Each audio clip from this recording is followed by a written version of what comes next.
Hébreux 12, 14, et je voudrais...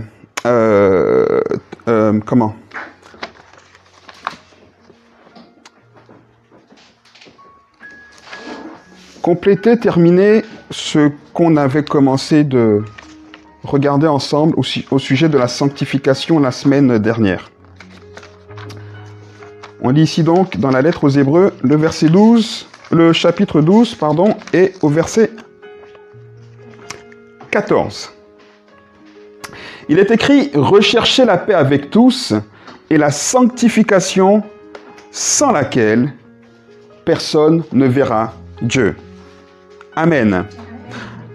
La semaine dernière, on a terminé de parler sur ce sujet de la sanctification en réfléchissant sur ce verset au travers duquel l'auteur de l'Épître aux Hébreux insiste pour dire que si on ne recherche pas la sanctification au quotidien, on ne verra pas Dieu. Amen. Deux choses ici que j'aimerais juste repréciser avant d'aller un peu plus loin. Il est clairement dit ici que sans la sanctification, j'ai donc parlé clairement la semaine dernière des deux aspects de la sanctification initiale pour laquelle on ne peut rien faire, qui est l'œuvre du Saint-Esprit, qui nous est acquise par l'œuvre de Jésus à la croix, quand on croit en lui, quelqu'un dit Amen, hein? Et le deuxième aspect qui est notre part. C'est pour ça que l'auteur de l'Épître aux Hébreux dit ici, c'est à vous maintenant, après avoir reçu cette sanctification initiale, c'est votre part maintenant de rechercher la sanctification au quotidien. J'ai clairement insisté et défini la dernière fois ce qu'est la sanctification et je reprécise juste cette petite phrase pour vous rappeler que se sanctifier, c'est l'effort de mettre de côté toutes les choses qui ne plaisent pas à Dieu. D'accord ?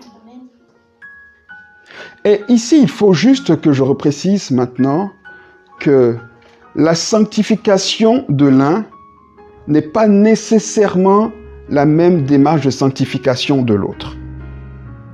Il y a des choses communes desquelles on doit se détacher. Elles sont clairement dites, vous les connaissez. La Bible parle assez clairement de ces choses-là. D'accord ? L'impudicité, l'immoralité, etc. Ça, c'est des choses normales.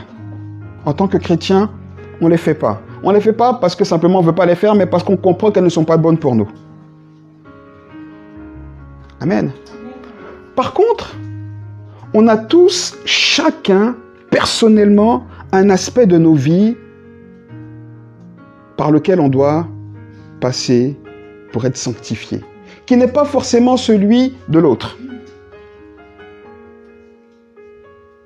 Pour quelqu'un, ce sera le fait de mal parler.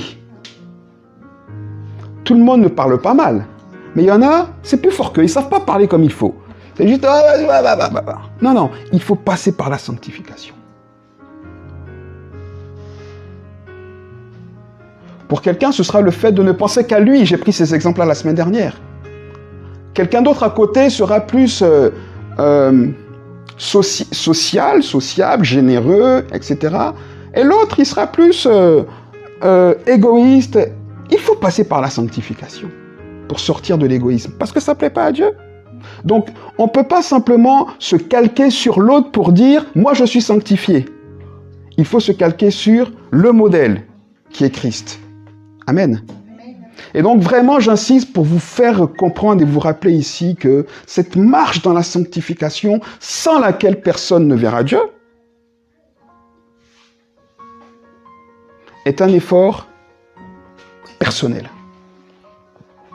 Personnel. Alors, ici aussi, laissez-moi juste vous redire ça. Il est écrit sans laquelle personne ne verra Dieu. Recherchez, j'ai déjà insisté sur ça la semaine dernière, la sanctification, donc l'effort de renoncer à toutes les choses dans nos vies qui ne plaisent pas à Dieu.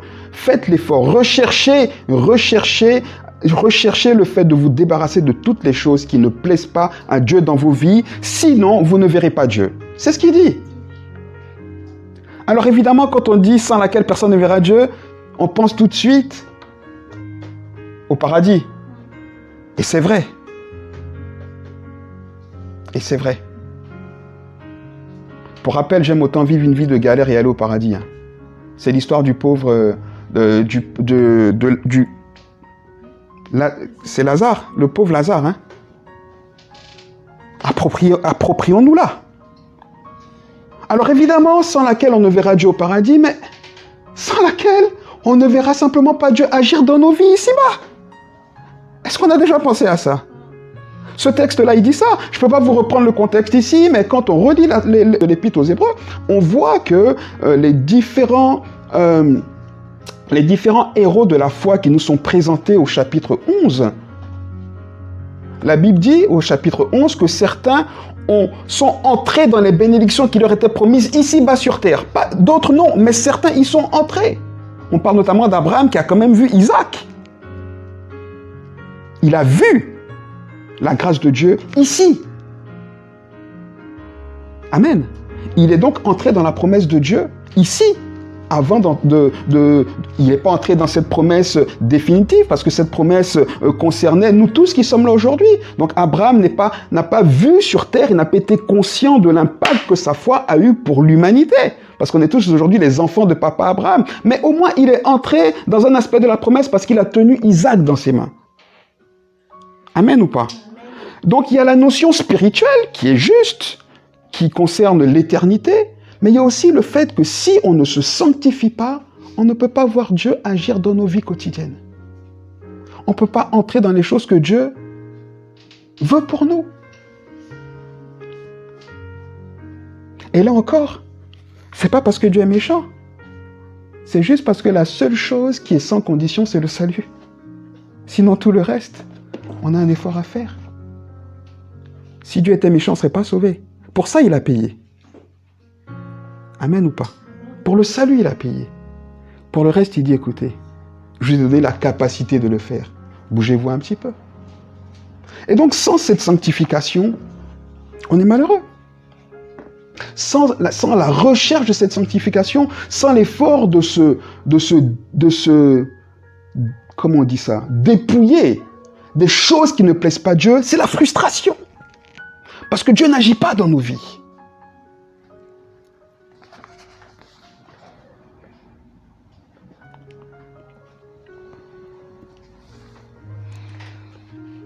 En relisant ici un passage dans la lettre de Paul aux Thessaloniciens qu'on va lire ensemble, dans 1 Thessaloniciens, le chapitre 4. 1 Thessaloniciens. Galates, Éphésiens, Philippiens, Colossiens, 1-2 Thessaloniciens. Donc Corinthiens, 1-2 Corinthiens, Galates, Éphésiens, Philippiens, Colossiens, 1-2 Thessaloniciens, on lit le chapitre. La première lettre, déjà, est au chapitre 4.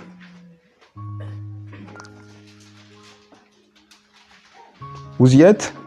Alors on reprend ici un petit peu justement tout ce qui concerne cette sanctification commune. Paul dit au reste, verset 1, au reste, frères et sœurs, évidemment, puisque vous avez appris de nous comment vous devez vous conduire et plaire à Dieu,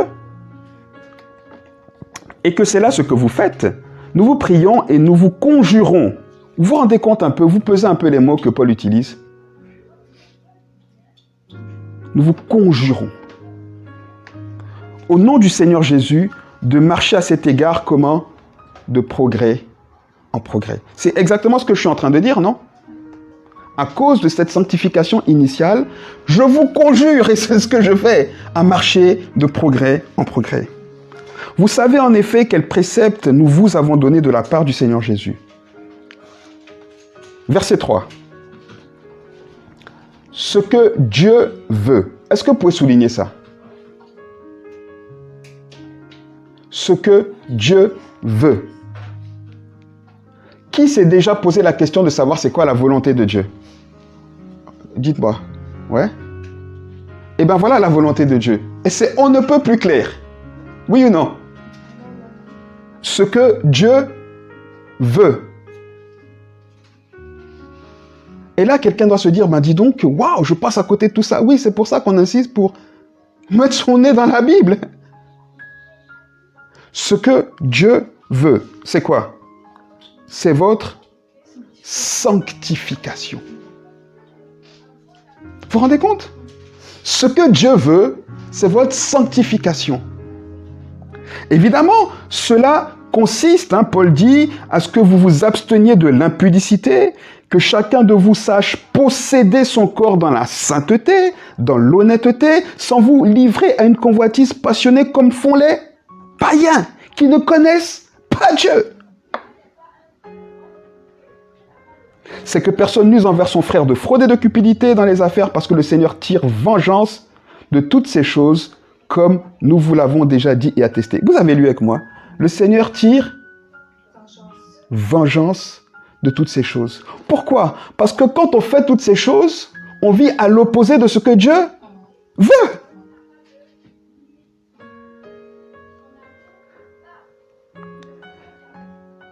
Écoutez, pour ceux qui sont parents, et puis même pas simplement pour ceux qui sont parents, mais l'exemple du parent est bon, mais même simplement dans nos fratries, quand il y a des conflits, quand il y a des oppositions, c'est lié à quoi?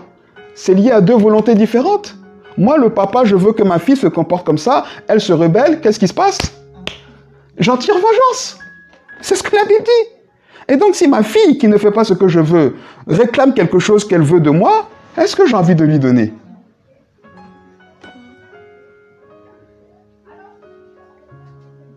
C'est juste ou pas? Quelqu'un comprend ce que j'essaie de dire ou pas? C'est pour ça qu'avant de dire ça, ce qui semble ici être comme une sanction, être quelque chose de méchant, avant, Paul dit, mais avant de penser à la sanction, avant de penser à la vengeance, rappelez-vous qu'on vous a montré la manière dont il faut se conduire pour plaire à Dieu. Et que je vous en conjure, faites tout pour le faire. C'est ça qui est beau dans le message de l'Évangile. La sanction n'est pas la chose recherchée.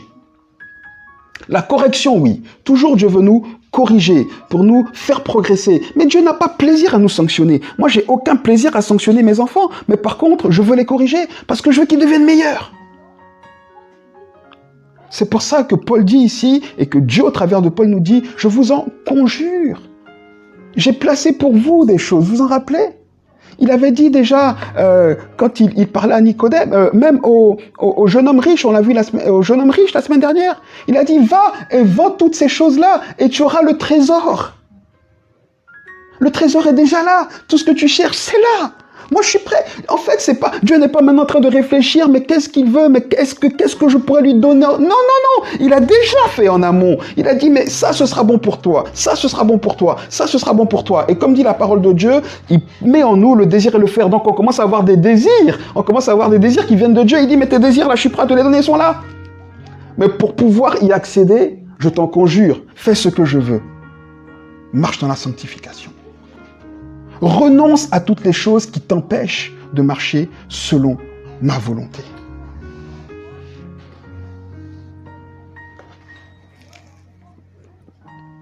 Et Dieu, ici je vais dire Jésus,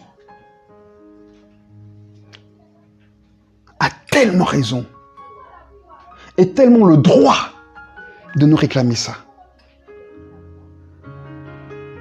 Parce qu'il a acquis,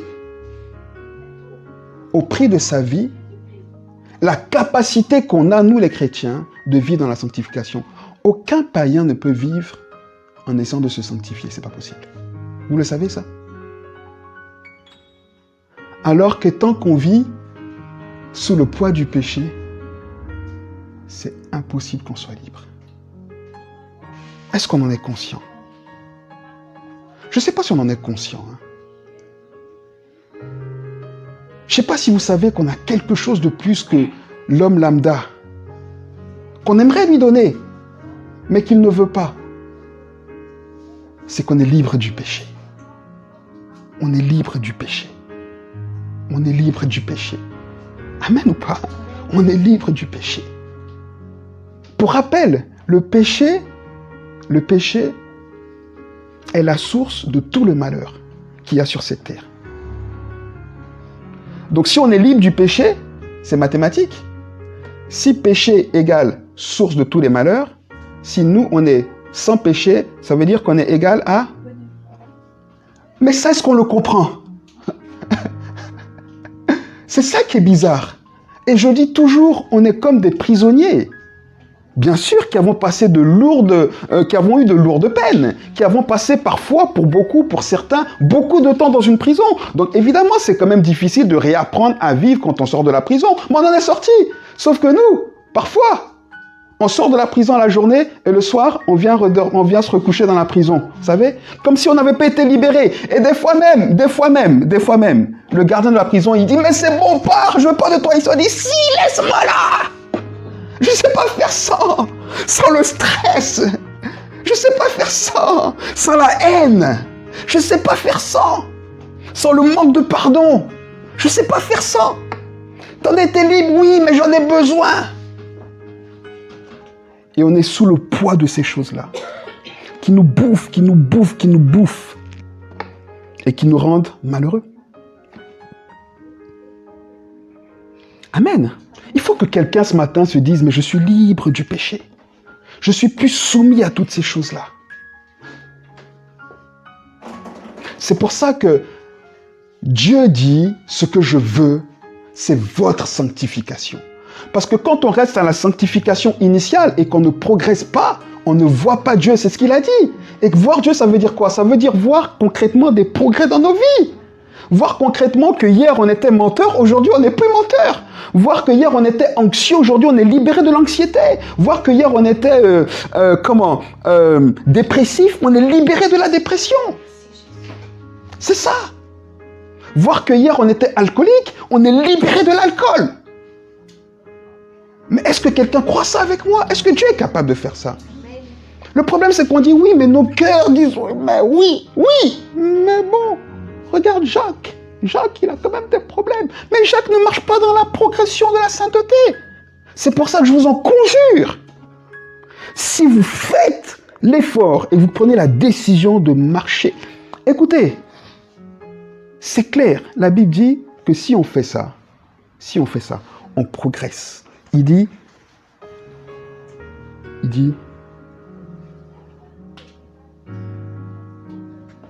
oh, j'ai lu ça à l'instant, non? On va de voilà. À cet égard, voilà. Il dit, je vous prie, je vous conjure au nom du Seigneur de marcher à cet égard de progrès en progrès. Quand on marche dans la sainteté, naturellement, on marche de progrès en progrès. On ne produit pas le progrès. Le progrès, il est là naturellement. On le constate. Est-ce que je suis assez clair ce matin? Je ne sais pas pour vous, mais moi, dans ma foi chrétienne, quand je suis entré dans ma foi chrétienne, j'étais conscient de beaucoup de mes tares, pas toutes. Mais j'étais conscient de certaines choses avec lesquelles j'avais des difficultés. Et comme pour beaucoup de chrétiens, j'ai prié pour ça. Comme pour beaucoup de chrétiens, des fois je me mortifiais, Seigneur, enlève-moi cette peau, cette chair. Vous savez, on a envie de se dépouiller tellement le péché est quelque chose qui nous colle à la peau. On ne sait pas quoi faire. Mais plus je faisais ça, moins j'y arrivais. Et quand j'ai obtenu la méthode divine, c'est comme ça. Un matin, tu te réveilles. Je prends toujours cet exemple qui est tellement bidon. J'avais une vilaine habitude, je fumais. C'était une vilaine habitude. Je voulais m'en libérer, j'y arrivais pas. Dès que j'avais un petit stress, j'avais envie de fumer. Je fumais plus comme avant, hein, mais dès que j'avais un petit truc, ça me faisait du bien. Je sais pas, vous savez, c'est psychologique. Hein. J'en avais pas besoin. Mais mon esprit me disait, si, ma chair me disait, si, t'en as besoin. Et moi, je disais, mais attends, mais ça fait 2 semaines, 3 semaines, 1 mois, t'as pas fait. Mais aujourd'hui, là, si, mais juste aujourd'hui, une. La chair dit ça, juste, juste une. Donc, à chaque fois que je la prends, après m'être battu par moi-même, mais pourquoi, Seigneur? Mais pourquoi? Quelqu'un comprend ce que je dis ou pas?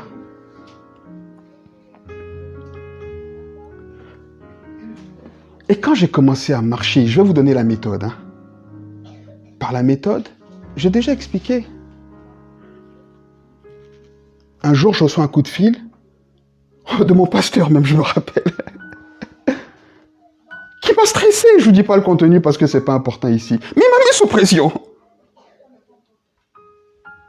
Après ce coup de fil-là, je dis non, il me faut une petite cigarette. Là. Vous voyez un peu? Le diable dit, tu vois, ton pasteur te met sous pression, la chose qui peut te satisfaire, c'est une petite cigarette. Comme le diable est capable d'associer ce qui est sain à ce qui est malsain. Il met la confusion. Mais ça, c'est quand on ne marche pas dans la sainteté. Et donc, j'étais en colère parce que je sentais que j'allais fumer. J'étais en colère parce que, bien sûr, c'est pas moi le responsable, hein, c'est mon pasteur. Puisque moi, je suis incapable de maîtriser ça, il faut bien qu'il y ait un responsable. Vous comprenez? Donc, je pars chercher mes cigarettes, parce que je n'en avais pas, il faut que j'aille en acheter. Je pars chercher mes cigarettes en colère. Mais, et je suis presque, vous savez, tenu par la cigarette, là. Vous comprenez? C'est un exemple, hein, je prends un exemple qui est un peu soft. J'arrive donc à la boutique pour chercher mes cigarettes. Et puis à l'époque, le téléphone portable n'était pas commun comme aujourd'hui. Et je devais passer un coup de fil à l'époque en Afrique. Souvent, on a des cabines de portables publics. Tu payes la communication pour rien, quand on n'a pas. Puis j'ai dit non, j'ai rappelé mon pasteur là. J'ai dû passer un coup de fil. Donc j'y vais, parce que j'ai pris le temps de penser à ce qu'il m'avait dit. Bien que j'étais en colère. J'y vais. Avant d'acheter mes cigarettes là, je vais lui passer un coup de fil. Donc je passe le coup de fil, je parle avec lui. Je ne suis pas totalement satisfait. Mais d'avoir parlé avec lui, ça m'a apaisé. Je repars à la maison. Et puis j'arrive à la maison et puis je me dis, mais il me manque un truc. C'est comme s'il y a quelque chose que... J'ai oublié un truc. Mais je ne sais pas quoi. Il y a un truc, vous savez, vous connaissez ça. On essaie de se rappeler, je voulais faire un truc. Qu'est-ce que je voulais faire? Ça veut dire que c'est pas un manque, en fait. Et puis je dis, bon, ben, comme tout le monde, hein, c'est peut-être pas important, ça reviendra. Et je finis ma journée. Et le soir, je suis couché, apaisé. Après avoir prié, médité, le Saint-Esprit vient me dire, tu vois, tu avais oublié ta cigarette, donc tu n'en as pas besoin. Je dis, waouh! C'est là que j'ai compris que j'en avais pas besoin. Et c'est là que j'ai compris ce que c'est que de marcher dans la sanctification. Et cette sanctification qui nous fait aller de progrès en progrès sans qu'on ait d'efforts à faire. C'est là le problème de la majorité des chrétiens. C'est qu'on veut marcher dans la sanctification en faisant nos propres efforts. Mais ça nous brise. Vous n'avez pas idée, hein? Parce que personne ne peut lutter. Il n'y a aucun homme sur cette terre qui peut lutter contre le péché. Ça n'existe pas. Ça n'existe pas. Alors, on n'est pas tous attirés par les mêmes choses. Mais la chose qui nous attire quand elle se présente devant nous, c'est pas la peine. C'est pour ça que la Bible est claire. La Bible dit 2 méthodes face au péché. Soit tu lui résistes. Soit tu le fuis. Merci. C'est clair. Il y a 2 méthodes. Il y a des péchés auxquels des passions, des envies, auxquels on peut résister. Mais il y en a d'autres. Faut pas rigoler, hein. Ah, faut pas rigoler, hein. Parce que là, on va te ramasser à la petite cuillère, hein. Vous comprenez? Et donc, c'est pour ça qu'il faut comprendre que cette marche dans la sanctification ne peut pas se faire par nos propres efforts. Pourtant, la Bible dit à vous de rechercher la sanctification, mais pas par nos propres efforts. Donc, comment est-ce qu'on fait? On va écouter Jésus, le Maître. On va finir ici avec ça. Il dit dans Jean 17, on va lire.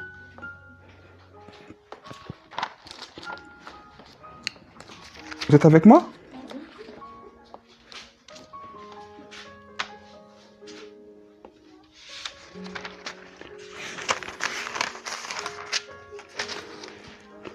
Rappelez-vous que Jean 17 raconte vraiment les derniers moments de Jésus libre avant la passion. Hein. D'accord?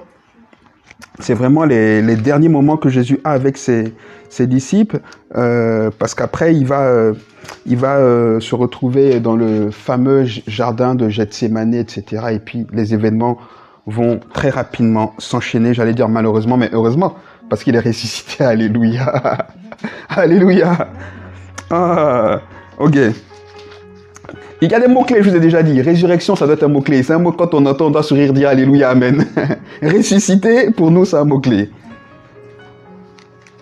Et donc voilà ce que Jésus dit ici. Il donc fait une prière pour ses disciples avant de partir, en sachant qu'il allait le soir même être soumis à l'atrocité de l'homme.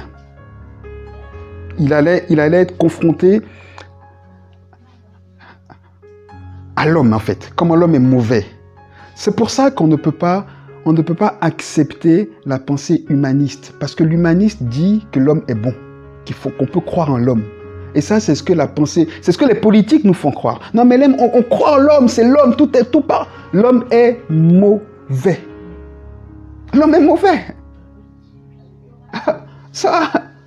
Bon, c'est pas pour autant qu'on le déteste, hein. Mais c'est parce qu'il est mauvais qu'il a fallu que Jésus meure. Amen. Et donc ici, Jésus est soumis est confronté, j'allais dire, à cet aspect de la méchanceté de l'homme dans sa profondeur, mais c'est pas de ça qu'on veut parler ce matin. Jésus donc prie pour ses disciples. Mais il ajoute, avant qu'on lise ce qu'il dit, il dit, verset 20, il dit, c'est pas simplement pour mes disciples là autour de moi, Jean 17, verset 20, hein, que je prie. Vous êtes avec moi ici ou pas? Il dit, mais je prie encore pour ceux qui croiront en moi par leur parole. Donc Jésus a prié aussi pour nous. Ah, oui, nous. Oui. On est d'accord? Oui. Ok. Jésus a prié pour nous. Amen. Qui savait que Jésus avait prié pour nous? Hein? Ah, c'est important. Bon, maintenant, qu'est-ce que Jésus a dit dans cette prière? Il a eu besoin de prier pour quelque chose de spécifique pour nous. Il n'a pas prié pour qu'on soit sauvé. Ah. Verset 17. Il dit, sanctifie-les par ta vérité.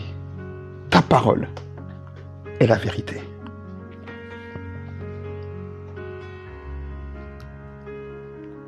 Donc voilà la chose qui nous sanctifie, ce n'est pas nos efforts. C'est la parole. La vérité, la parole. Ok.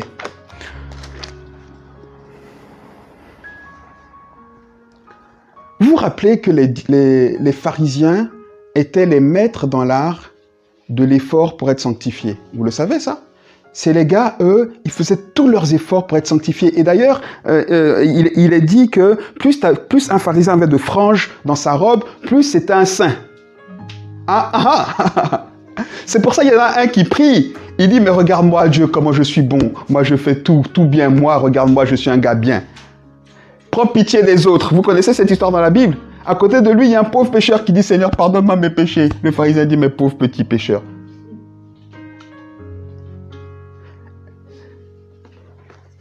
Ils étaient maîtres dans l'art. Et on voit au travers de Nicodème que les pharisiens étaient des sacrés menteurs. Nicodème va voir Jésus de nuit dans Jean 3. Vous vous rappelez de l'histoire? Il lui dit, mais maître, comment est-ce qu'on fait pour avoir la vie éternelle? Jésus dit, mais toi qui enseignes les autres, tu sais pas comment? Il dit, ah non. Il dit, mais il faut naître de nouveau. Et donc là, Nicodème est un peu perturbé. Mais il y a une chose qui m'intéresse ici, dans ce dialogue de Jésus avec Nicodème. C'est que Jésus place Nicodème devant une réalité qui nous embête un peu et qui l'a perturbé en tant que pharisien. Je vais le relire dans Jean 3. Ce n'est pas la peine de le chercher parce que ça va prendre du temps, mais notez-le si vous voulez bien. Comme ça, vous relirez chez vous tranquillement. Jean 3, le verset 8. Je lis à partir du verset 7. Jésus dit à Nicodème, ne t'étonne pas que je t'ai dit, il faut que tu naisses de nouveau. Parce qu'écoute, monsieur Nicodème, le vent souffle où il veut. Tu en entends le bruit, mais tu ne sais d'où il vient ni où il va. Il en est ainsi de tout homme qui est né de l'esprit. Et là, Nicodème dit, comment cela peut-il se faire? Pourquoi? Parce que Jésus soulignait ici la caractéristique de l'œuvre du Saint-Esprit. Le Saint-Esprit, il fait comme il veut. Et on est incapable pour faire quoi que ce soit par nos propres efforts dans cette œuvre. Amen ou pas? Et donc là, Nicodème était complètement désemparé. Il dit, mais donc, tous les efforts que je fais, ils servent à rien. Jésus dit, non. C'est par le Saint-Esprit. Amen. Et donc, il faut pouvoir maintenant concilier ces deux choses. le fait que d'un côté, la Bible nous dit « tu dois rechercher » et de l'autre, finalement, que tu ne peux rien faire pour. Cet équilibre. Jésus dit « sanctifie-les par ta parole ». Ta parole est la vérité. Et là, ici, il faut qu'on regarde quelqu'un qui est... J'aime ce personnage de la Bible. Quand je dis ça, quelqu'un doit savoir qui c'est, non? Hein? Pas aujourd'hui, mais celui que j'aime de tout mon cœur. Vous le connaissez. Le roi David. Vous savez pas que j'aime beaucoup le roi David? Si. Ah, je le dis tout le temps. Mais je l'aime parce que la Bible dit, Dieu dit, j'ai choisi David. Je ne sais pas si vous vous rendez compte. Il dit, Seigneur, parce que je sais qu'il ne dit pas ça de moi. Malheureusement, mais j'aimerais tellement. Il dit, j'ai choisi David. J'ai rejeté Saül et j'ai choisi David. Homme selon mon cœur. Je ne sais pas si vous vous rendez compte. Mais comment ne pas aimer un tel homme? Alors, il y a beaucoup de choses que j'aime pas chez David. Hein. J'aime pas ce qu'il a fait avec Bathsheba.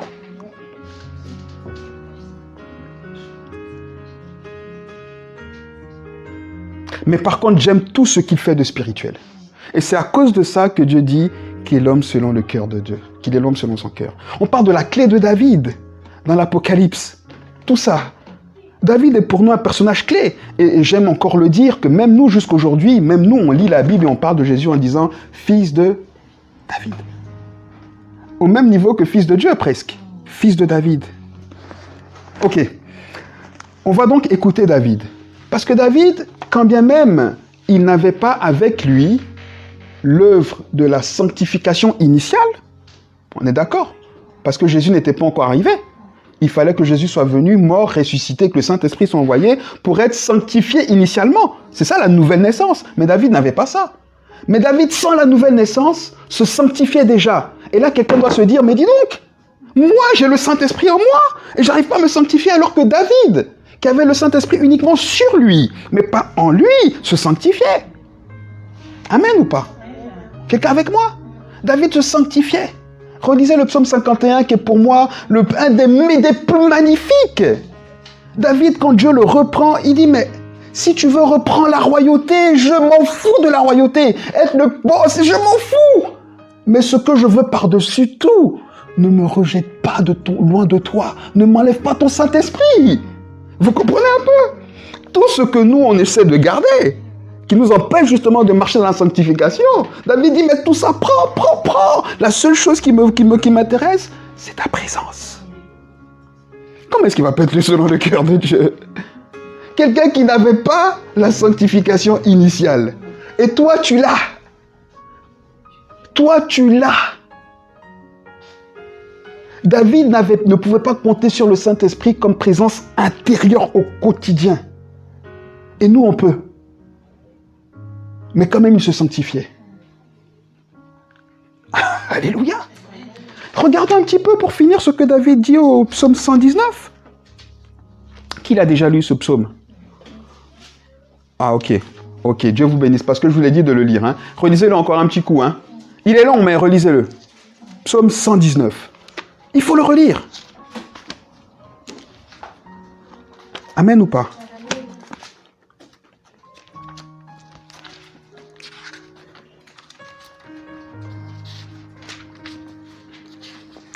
On vient donc de dire que la sanctification... Qu'est-ce que Dieu veut? Qu'est-ce que Dieu veut? Je vous pose la question. Dieu veut notre sanctification. Ok? Mais avant que Paul ne dise que Dieu veut la sanctification, regardez comment des siècles avant, c'est extraordinaire, des siècles avant, le jeune roi David pose la question à son cœur et au Saint-Esprit. Psaume 119 au verset 9. Il dit, mais Seigneur, comment le jeune homme que je suis rendra-t-il pur son sentier? Comment le jeune homme que je suis se sanctifiera-t-il? Comment est-ce que le jeune homme que je suis qui est entouré, évidemment, ici on met vieil homme, homme mature, jeune femme, femme mature, enfin, c'est pas que le jeune homme, hein, mais il souligne le jeune homme parce que le jeune homme a plus de peine à se sanctifier parce qu'il est plus pris par les passions, en principe, ce qui n'est pas faux. Sauf quand on passe un peu la quarantaine, là, c'est un peu... Mais après, ça va mieux, en principe. Je pense que j'avais plus de plus de passion quand j'avais 20 ans. Bon, j'ai bien passé la quarantaine, alléluia. Il y en a pour qui c'est plus compliqué. En tout cas, il dit ici, comment l'homme, simplement, rendra-t-il pur son sentier? Ne lisez pas plus loin. Regarde avec moi. Imaginez-vous que David, il n'avait pas le Saint-Esprit en lui. Il n'avait pas l'enseignement de Jésus. Il n'avait pas tout ça. Lui, tout ce qu'il avait, c'était « Ne tue pas, ne convoite pas, attention ». C'est tout ce qu'il avait. Il avait la loi, David. Il avait la loi. D'ailleurs, quand le prophète Nathan le reprend, il le reprend selon la loi. Il dit « Mais tu as tué Uri, eh ben je vais te frapper, ton fils va mourir. » Donc David, il était sous la loi. Mais malgré qu'il soit sous la loi, son cœur comprenait la grâce de Dieu.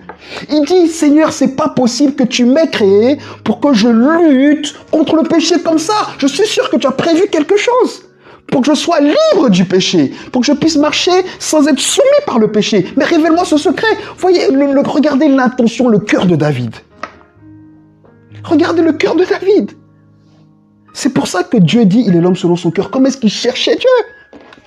David, sans les évangiles, sans la vie du Saint-Esprit en lui, arrive à se demander, Seigneur, comment est-ce que je me sanctifierai? Ça répond à une question qui est dans son cœur. Laquelle? Je veux être pur pour toi. Je veux me consacrer à toi. Je veux que dans ma vie, tout ce que je fais te plaise. C'est ça, se sanctifier. Et voilà le cœur de David. La chose que David cherchait, c'était de plaire à Dieu dans toutes ses voies.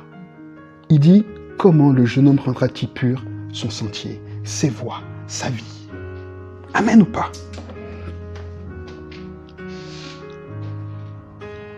Amen. Et comme il a cherché Dieu de tout son cœur, Dieu lui a répondu. Avant la venue de Jésus. Donc peut-être que quelqu'un ici aussi doit se dire, mais si Dieu ne me répond pas, c'est peut-être qu'il y a quelque chose de faux. Il dit, jeune homme, tu y arriveras en te dirigeant d'après ma parole. Amen ou pas? En te dirigeant d'après ma parole. Écoutez, regardez ce que David dit ensuite au verset 10. Il dit, voilà pourquoi, Seigneur, je te cherche de tout mon cœur. Verset 11, il dit, voilà pourquoi, Seigneur, je fais quoi? Je serre ta parole je serre ta parole dans mon cœur, Jésus. Je la serre dans mon cœur, afin de ne pas pécher contre toi. Alléluia. Verset 15. Je médite tes ordonnances. J'ai tes sentiers sous les yeux. Clair. David avait quand même quelques références. David connaissait l'histoire de son peuple. Et il savait que quand Josué devait prendre la succession de Moïse, Josué était désemparé. Il ne savait pas comment faire. Parce que le charisme de Moïse, le leadership de Moïse était une succession, un poids en fait. Josué n'est pas allé dire, Seigneur, moi je veux succéder à Moïse. Il dit, mais regarde ton peuple comme il est grand. D'ailleurs, Salomon a dit la même chose. Et Dieu a donné une instruction à Josué pour réussir. Josué 1, versets 6, 7, 8 et 9. Qu'est-ce qu'il a dit?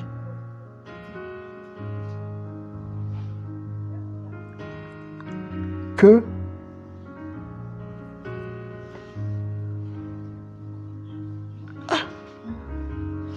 vous connaissez... Bon, allez lire, s'il vous plaît. Josué 1. Bon, maintenant, quand on n'a pas... Parce que serrer la parole de Dieu dans son cœur, c'est quoi? C'est la mettre dans son cœur, la connaître. Comment David avait toutes ces références? Mais parce qu'il est lié. Et rappelez-vous, Paul, quand il parle à un de ses enfants, je ne sais plus lequel, il dit, mais quand tu viendras me voir, ramène-moi le manteau parce que j'ai froid. Mais surtout, ramène-moi les rouleaux. N'oublie surtout pas les rouleaux. N'oublie pas la parole de Dieu. Les manteaux, oui, j'ai froid, mais surtout, si tu dois oublier un truc, c'est les manteaux, mais surtout pas la parole de Dieu. Amen ou pas? Qui maintenant, qui verrait sa maison brûlée, penserait à prendre d'abord sa Bible? Non, vous allez dire, je prendrai mon portable parce qu'il y a ma Bible dedans. Sauf que ce n'est pas la motivation de la Bible qui va vous faire prendre votre portable. C'est ça, en fait, le problème. Vous comprenez un peu? La sanctification, c'est ça. C'est ça, être porté par les choses qui concernent Dieu. Les mettre en priorité, c'est ça. Paul, il est en prison, il dit, ramène-moi. Bon, ok. Bon, il faut que j'aille plus vite parce que... Ok. Donc, vous êtes dans Josué 1. Non, lisez-le. On dit à partir du verset 8. J'ai dit 6, 7, 8, hein, mais prenons à partir du verset 8. Que Ce livre de la loi ne s'éloigne point de ta bouche. Ensuite Médite-le jour et nuit pour agir fidèlement selon tout ce qui est écrit. Car c'est Attends. Dis plus fort. Car, s'il te plaît. Car, vas-y. Non, le car, là, il est important ici. Car, attends. Car.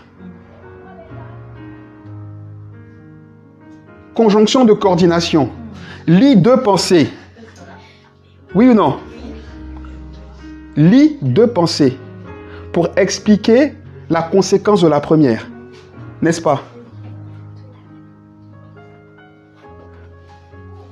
Si tu manges mal le matin, tu auras des... Non, mange le matin, sinon, à 10h, tu auras faim. Sinon, mange le matin puisque tu ne veux pas avoir faim à 10h. Ok, donc avant de te lire la deuxième partie, là, regardez ce que David avait compris. Vous regardez comment David serrait la parole dans son cœur. Qu'est-ce qu'il dit ici? Il ne s'agit pas de David, hein. Là, il s'agit de Josué. Mais David, il avait lu cette histoire ou pas? Ok, donc verset 8, reprends le verset 8.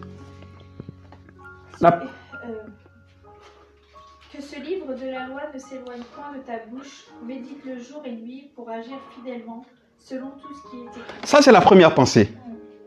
Que ce livre de la loi ne s'éloigne point de ta bouche. Médite-le jour et nuit pour agir fidèlement selon tout ce qui est écrit. Ensuite, car. Attends. Maintenant, le car valide notre pensée.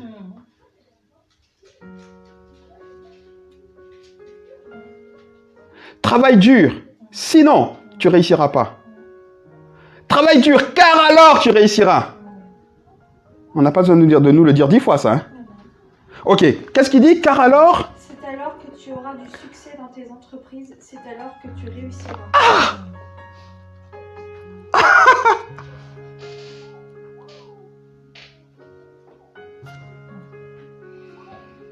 Est-ce que vous vous rendez compte que Dieu dit,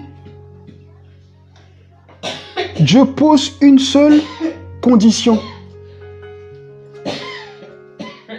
Que ce livre de la loi ne s'éloigne point de ta bouche. Médite-le, car c'est ainsi. Il n'a pas ajouté autre chose, vous vous rendez compte ou pas? Mais même ça, on ne peut pas le faire. C'est pour ça qu'on a des problèmes.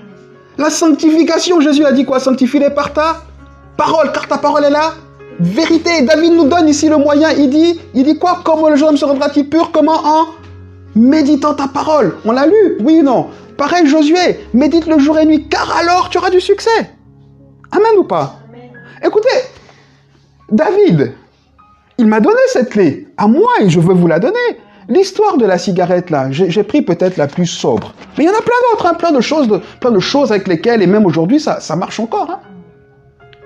Dans ma vie, il y a des choses contre lesquelles je dois encore lutter, hein, qui reviennent, des passions, des choses, tu te dis, mais oulala, Seigneur, je veux... D'abord, il faut qu'on se dise, est-ce que j'ai envie de rester pur?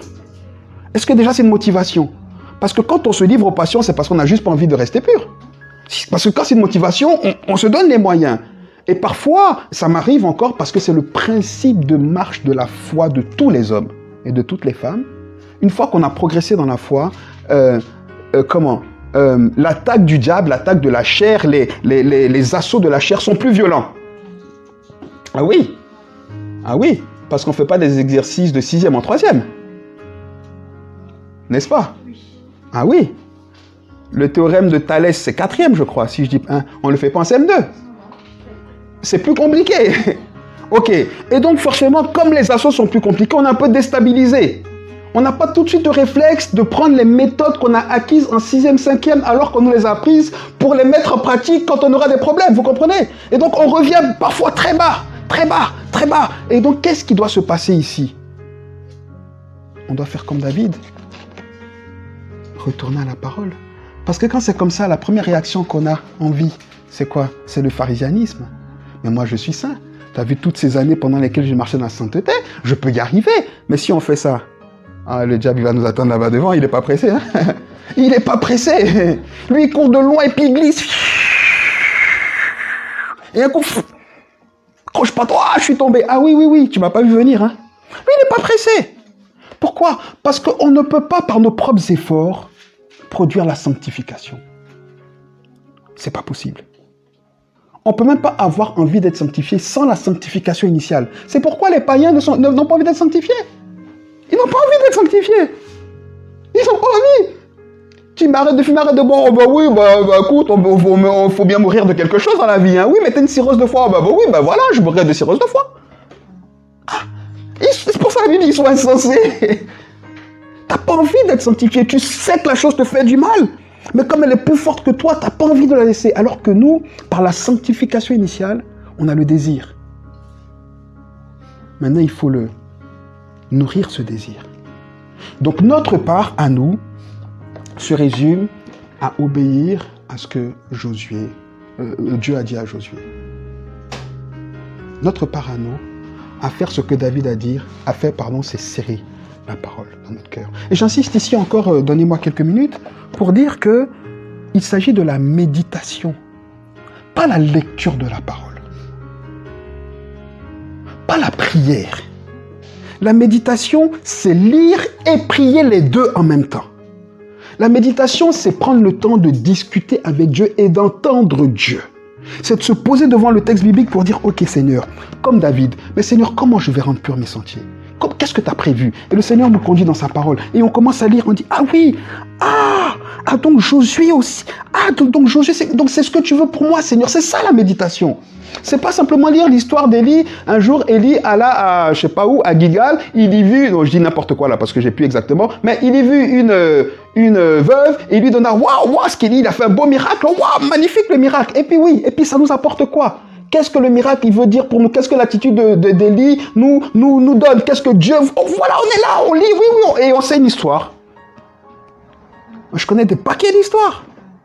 Je connais l'histoire de... comme ils s'appellent les dieux grecs, là. Je connais les histoires.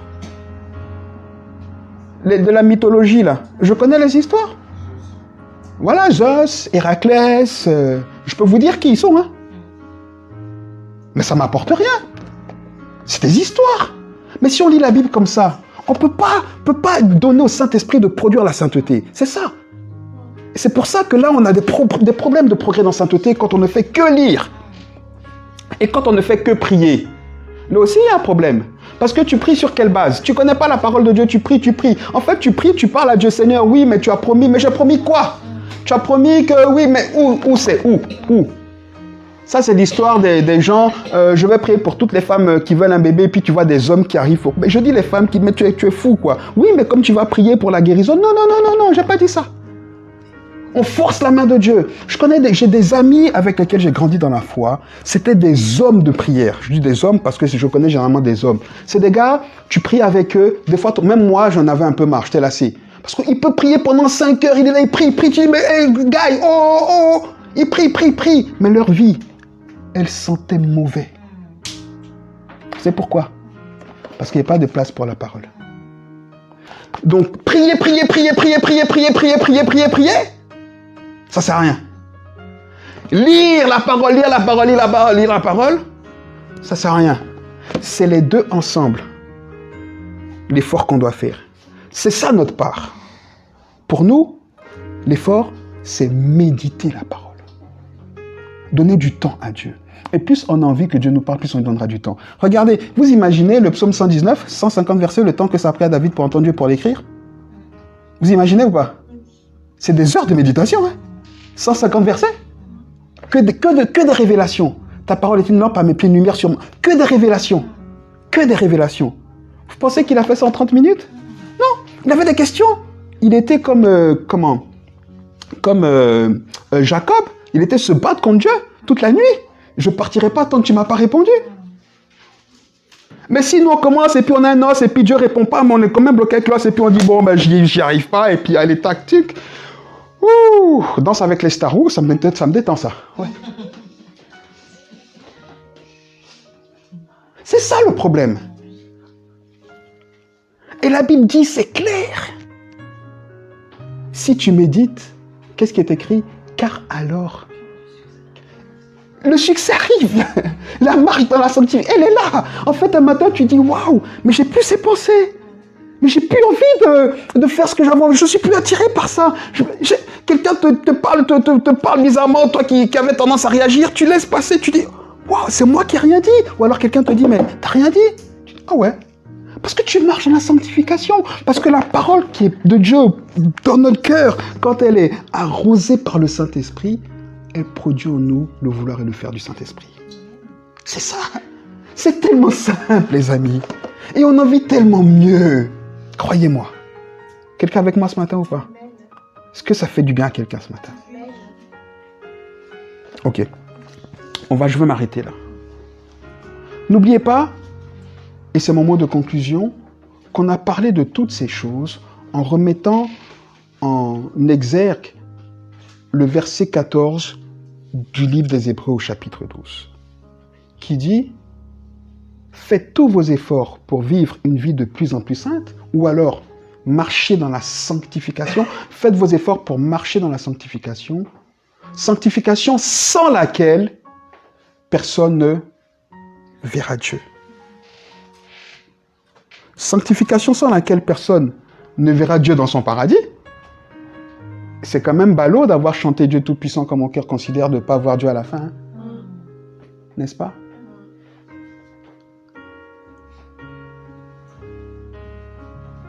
Quand mon Seigneur se lèvera de son trône, je pourrai voir les merveilles de son ciel.